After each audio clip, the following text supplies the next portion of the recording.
వాడి పేరేంటి? నీ ప్రాణం పోయే టైంలో కూడా నా ప్రాణం పోకుండా కరెక్ట్గా షూట్ చేశావంటే అది ఏ హాస్పిటల్ ఎవరితో చేయిస్తున్నానని తెలుసుకోవడానికే కదా.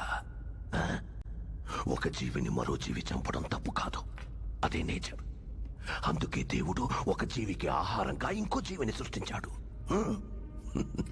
చంపడమే తప్పైతే ఎద్దుకి కొమ్ముల్ని, పావుకి విషాన్ని, తేలికి కొంటెని ఎందుకు సృష్టించాడు?